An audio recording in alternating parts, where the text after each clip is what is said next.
one tournament, she can make, I don't know exactly how the pay breaks down, but I think like if she wins, it's like $35,000, right? Wow, yeah. And those are cool cards too. Those are really fun to watch. Yeah, that tournament is going to That be tournament's cool. something special.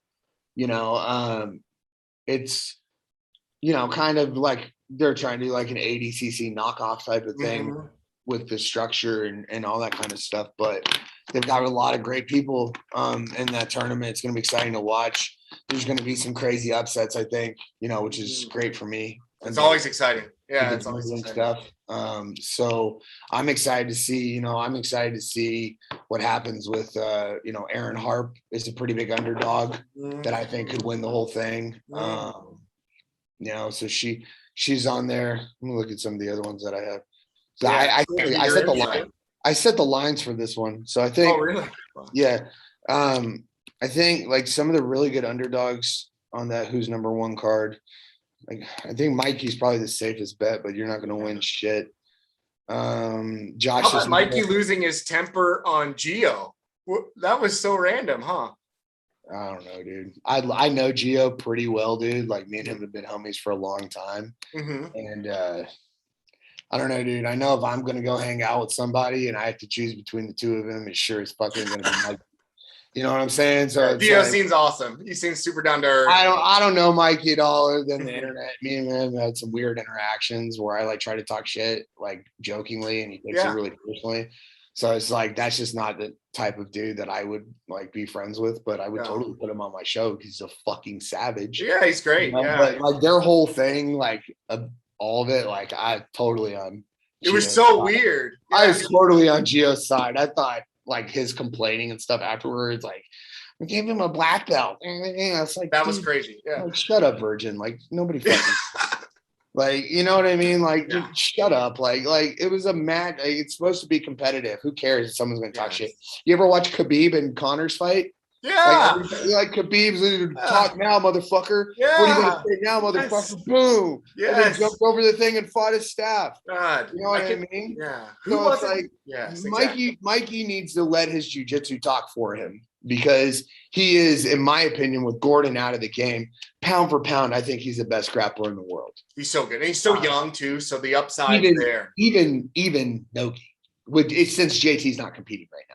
Yeah. And Gary's not competing right now. Like Mikey, as cringe as he is sometimes, that motherfucker is amazing at jiu-jitsu. Yeah, always amazing. Yeah. And he's so dedicated. But in that bracket, like, look, I mean, Cole Abate would be a good risk at plus 550 right now.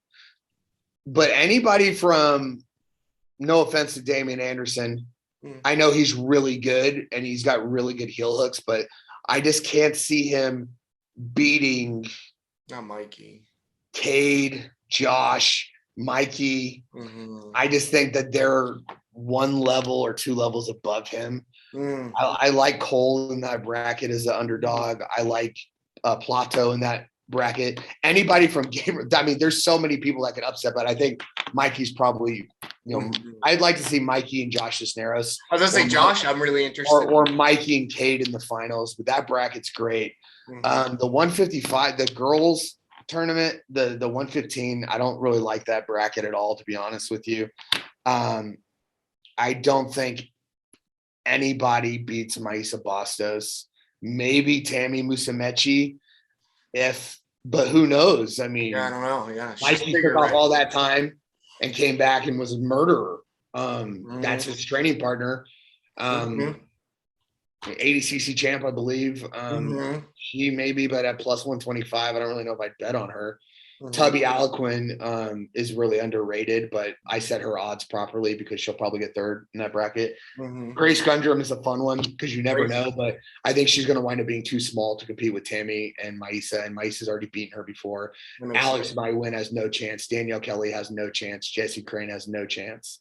Jessica Khan is so hit or miss. Who knows? So that bracket is not as exciting to me as it's totally different. The 185 one is really interesting. Because I think Dante Leon, Pedro could win. I think Pedro Moreno could win the whole thing. But I don't think anyone in this bracket can beat Mika, to be honest. But I also think Roberto, Ty, Pedro, and Dante Leon can all give him a hell of a run for his money. And if he gets the length of the tournament, might be the thing that gets him, because it's 2 days long, and he's got to win 3. He's got to beat 3 of these guys. But I think Mika's probably pretty solid to win that one. But fuck, Roberto, Ty, Pedro, Dante, I think all have a great chance. I don't think that John Blank has been competitive enough. Not that's not what I mean. I don't think John Blank has competed enough. He's been busy enough. Yeah. For Roberto, Ty, Pedro, Mika. For Dante too. Dante has just been competing nonstop. I don't think he's ready. Dante can beat anybody. Dante Leon is probably the best bet in this bracket at plus 300 right now, because he can beat anybody, but he's had trouble with some of these guys in the past. And I don't know if his jiu-jitsu, that's a fun bracket. I don't know. It's stacked. I don't know if he can beat Roberto. I don't think Taza Tommy Taz has already lost to Rotolo and I believe Dante. Okay. And then Tackett's coming off an injury. Yeah, so I don't think he stands a chance in this. But I love him. I love him. Maybe it'll be a good one. I just give you my opinion, but not about how I feel about these people. Like, yeah, of course. They're all great guys. The women's heavyweight tournament is awesome. Amanda Lowen always surprises me. Because she fought for me quite a bit in Portland and Seattle, and I always thought she was good. But I haven't. She beat Raquel Canuto, who I'm a big fan of, but it was because it was EBI rules, and had it not been EBI rules, Raquel would have won that match. Okay. So I don't know how Amanda's going to do against some of these other girls, but I'm excited that she's the one that you could take a risk at plus 500. And then Kendall can't beat Gabby. That'll be good. They've already fought. Oh, they fought the match. I can tell you right now that she can't beat her. Okay. But Elizabeth can. Rafaela maybe. Aaron Hart maybe. Anna Carolina can't beat Gabby. But it's like a weird thing, because it's like I don't think Anna can beat Gabby, but Anna can beat Elizabeth. But I think Elizabeth could beat Gabby. Yeah, I agree. I think Anna can beat Rafaela, but Rafaela beat Anna at a show. I think Aaron, who beat Rafaela, could beat Anna, could beat Gabby. I don't know if she could beat Elizabeth Clay or Kendall. You see what I'm saying? Yeah, no, I know. Wow. It really depends on how they draw this thing, on how it's going to win, because someone that could beat, if they put Aaron Harp against Gabby Garcia in the first round, because I don't know if it's random seeding or how they're doing it. She could fucking win and then lose the next round to Kendall, and Kendall could win the entire tournament. Could you imagine? So it's like, so that's what I'm saying. A lot of this is going to be the seeding. Now, the men's heavyweight, I don't think anybody can beat Kynan. I think he's a lock for this one. Tex can't beat him. Panza can't beat him. Hasim can't beat him. Kyle Bain can't beat him. Tim can't beat him. Orlando can't beat him. Mason just fought against him and lost. So I don't think anybody beats Kynan, and I don't think it's even close. But who knows? Yeah, that's actually still Lachlan beat him. Lachlan beat Kynan. So if Kynan gets hurt or some freak thing happens, it'll be interesting to see how Mason does against Orlando Sanchez. And how Orlando Sanchez does in a competition that only submissions count, because I believe, and I might be wrong, and I'm sorry if I am, but I believe he won ADCC without scoring a point. It was a lot of wrestling. I know that. I mean, it was a lot of back. Yeah. So how's he going to do when someone just sits guard? Right. So it's like you get Orlando can out wrestle everybody in this bracket, even Kynan. But I don't know if he can handle the athleticism of Mason Fowler or Tim I was going to say, Mason, I love Mason. And Mason's kind of a wild card too, because all of his major wins have come at jail show at EBI rules. EBI. Yeah. And that's not I actually like the EBI rules, but they're not, it doesn't transfer over to who's number one's rules. Mm-hmm. Because you start in a position. So it's like exactly you're starting from a bad. I'm trying not to talk shit about anybody because I respect all these people, but Kyle Chambers fought Rolando Jr. on a show that I hosted that was EBI rules. Mm-hmm. And Rolando probably scored 40 points on him during regulation, at least. And then Kyle killed him in overtime. EBI rules, literally murdered him in overtime.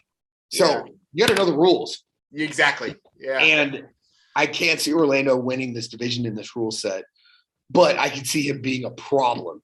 And I mean, he's a handful no matter what, right? And he's so strong. I'm not a big believer or fan in Kyle Bain. Me and him don't like each other very much.